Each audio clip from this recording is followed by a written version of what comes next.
Nyeri tenggorokan, sariawan, bibir pecah-pecah mungkin sering dianggap sebagai gejala penyakit panas dalam. Definisi panas dalam setiap orang bisa berbeda karena penyebabnya pun berbeda-beda. Di antaranya cuaca panas atau bahkan memakan makanan yang bersifat panas dan pedas. Kondisi kelelahan, gangguan pencernaan, gangguan tenggorokan hingga ketidakseimbangan hormon bisa ditandai oleh rasa panas di dalam tubuh. Jika merasakan gejala-gejala ini, kita cenderung berusaha mengobatinya dengan obat bebas yang ada di warung. Obat tersebut mungkin bisa mengurangi gejala yang kita rasakan, namun tidak menghilangkan penyakitnya karena panas dalam itu sendiri sebetulnya bukan penyakit. Tidak ada penyakit panas dalam di dunia kedokteran. Langkah pertama untuk mengobati panas dalam adalah mengenali apa penyebab munculnya gejala-gejala yang Anda alami. Dengan begitu, Anda jadi tahu pengobatan seperti apa yang paling tepat untuk kondisi Anda. Banyak orang melakukan beragam cara agar bisa mengobati panas dalam dengan cepat, mulai dari mengkonsumsi minuman penyegar hingga air kelapa. Ada juga yang banyak minum air es untuk meredakan panas dalam. Lantas, apakah secara medis cara-cara ini benar bisa mengusir panas dalam? Cari tahu jawabannya dalam pembahasan Ayo Hidup Sehat hari ini.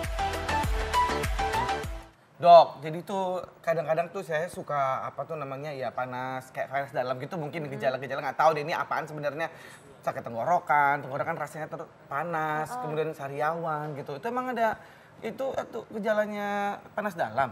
Nah, ngomong-ngomong soal panas dalam nih, apa sih sebenarnya panas dalam? Dan kayaknya kita harus klarifikasi nih ke masyarakat soal istilah panas dalam itu. Langsung saja kita invite Dr. Irsan Hasan, spesialis penyakit dalam. Oke, Halo, selamat datang dok. Apa kabar dok? Baik, terima kasih. Dok. Ini dokter makin muda aja dokter ya, luar biasa ini. Karena Hebat. tahu yang dalam-dalamnya ya. Nah, ini langsung aja nih dok, panas dalam tuh sebenarnya apa sih yang masyarakat bilang dengan panas dalam? Ya, panas dalam ini memang susah dijawab. Buktinya Indra tanya dokter Sila, Iya. langsung panggil saya. Itu dia Iya, makanya iya. ahlinya dok. Nah, jadi betul dikatakan bahwa panas dalam itu nggak ada dalam pelajaran kita ya. Iya. Di textbook kita nggak ada panas dalam. Oh. Nah, saya pernah lakukan survei ke masyarakat, orang awam. Saya tanya, panas dalam itu apa? Macam-macam jawabannya. Tapi 3 besar yang saya lihat, satu, mereka ada keluhan tidak enak di tenggorokan. Iya. Yang kedua, ada keluhan sariawan. Mm-mm. Kemudian yang keluhan ketiga ada rasa sumeng, tapi mereka bilang nggak panas. Rasanya nggak enak, Iya. tapi diraba nggak terlalu panas. Itu yang paling sering disampaikan dari survei yang saya lakukan.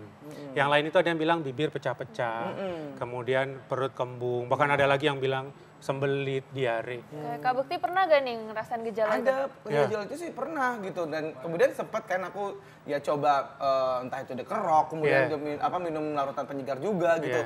Jadi memang agak enakan sih dok sebenarnya gitu. Nah, jadi kalau kita lihat kan ini macam-macam nih gitu. Kalau dari semua itu kalau saya boleh simpulkan ya, menurut saya ini kesimpulan saya nih karena pengertian orang beda-beda. Iya. Panas dalam itu adalah satu tanda awal akan mengalami radang. Belum sampai radang, tanda awal mau radang. Oh tanda awal mau radang, Mau radang. belum sampai radang malah. Iya, yang sering adalah radang tenggorokan. Iya. Itu nomor satu, kalau dikaitkan dengan dunia medis. Iya. Yang kedua, bisa juga itu tanda dari gangguan pencernaan. Sebetulnya ini masalah yang berbeda, tapi orang menganggapnya panas dalam juga. Jadi dua itu yang terbesar, yang terbanyak menurut saya. Oke, ini ada mitos atau fakta nih dok yang beredar di masyarakat. Katanya panas dalam ini disebabkan oleh cuaca panas. Mitos atau fakta dok? Menurut saya mitos. Gitu. Iya, karena orang panas-panasan nggak akan jadi panas dalam. Secara langsung cuaca panas tidak akan membuat terjadinya panas dalam. Kalau dalam 2 hal tadi. Tetapi ada tetapinya. Kan jawabnya mitos dulu nih. Tetapinya bisa jadi cuaca panas itu akan membuat dehidrasi, Oke. kekurangan cairan, Iya. kemudian timbullah gejala misalnya bibir pecah-pecah. Lalu timbullah radang tenggorokan karena daya tahan tubuhnya turun. Oh itu, Ya. jadi indikasinya kalau misalnya memang dikaitkan dengan medis sebenarnya adalah karena kita dehidrasi ya dok? Iya, daya tahannya turun. Iya, Tuh. gitu. Nah ini ada mitos atau fakta selanjutnya lagi nih dok, bahwa makan makanan pedas itu dapat menyebabkan panas dalam.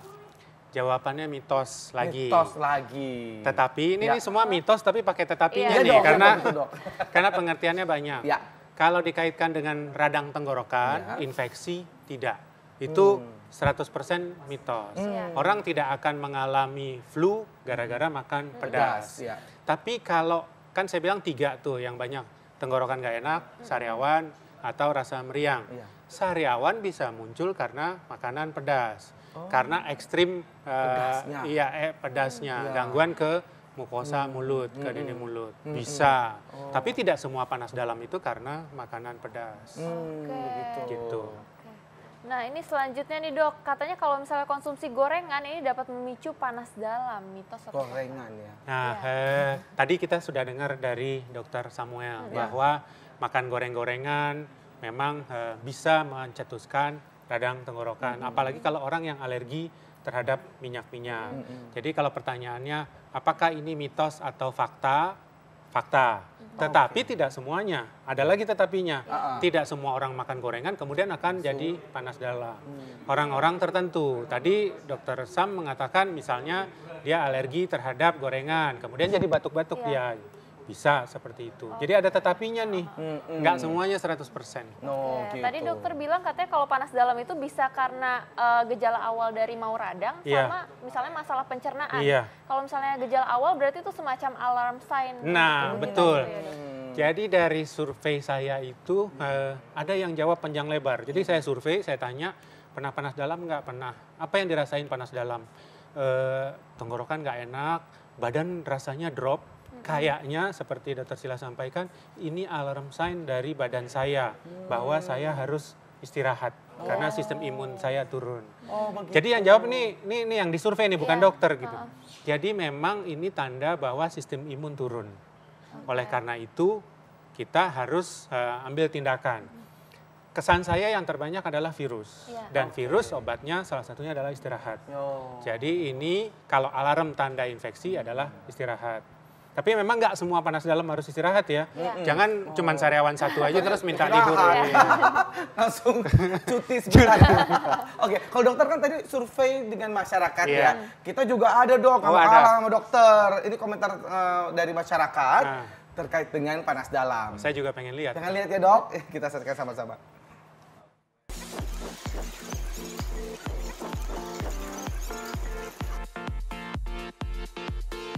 Ya semacam kayak tenggorokan sakit, bibir pecah-pecah, terus apa kayak panas dalam gitu, badan panas, bibir pecah-pecah, tenggorokan kering. Kadang tenggorokan kering, suaranya serak-serak. Kadang bahasa apa namanya di pinggir-pinggir sini nih, kadang bahasa perih.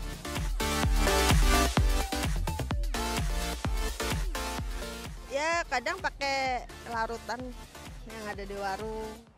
Nah, mirip-mirip ya sama dokter tadi ya. Iya, memang begitu Surveinya yang saya ya. dapatkan gambarannya. Begitu. Nah ini masyarakat banyak yang suka pakai larutan nih dok. Itu apakah berpengaruh atau cuman sugesti aja dok? Nah, kita lihat dulu isinya apa untuk mengatakan dia bermanfaat atau tidak. Larutan-larutan penyegar itu entah cap kaki lima, entah cap gajah duduk atau cap apa ya. Saya survei juga. Saya lihat dari empat kalau nggak salah larutan yang ada. Intinya isinya sebetulnya adalah herbal. Iya. Ada yang mengandung kayak jeruk, ada yang mengandung cinnamon. Intinya mereka memberikan vitamin C. Nah kita tahu bahwa vitamin C baik untuk meningkatkan sistem imun. Kemudian ada herbal lain di sana, intinya adalah antioksidan. Antioksidan adalah sistem untuk melawan radikal bebas yang bersifat jahat terhadap tubuh kita. Jadi itu yang mereka berikan. Iya. Nah, tapi efek lain dari survei saya tanya, enakan nggak kalau minum larutan-larutan itu? Kalau habis diminum rasanya dingin, Iya. segar. Lalu saya analisa lagi, ternyata larutan-larutan itu mereka minta dicampur dengan air dingin. Iya. Nggak ada larutan minta campur dengan air mendidih, air Iya, panas. benar. Karena begitu diminum, itu ada efek dingin yang terasa enak. Sehingga yang minum rasanya segar, Segar. dingin rasanya. Makanya larutan penyegar. Oh, Nah, jadi pertanyaannya sebetulnya menyembuhkan panas dalam atau tidak? Ya mohon maaf saya katakan menyembuhkan tidak. Iya.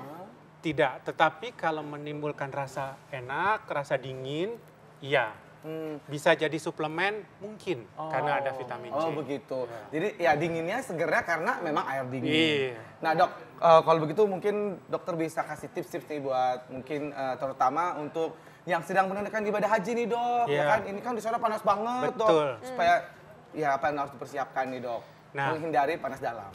Panas dalam salah satunya tadi kalau kita lihat adalah keluhannya bibir pecah-pecah.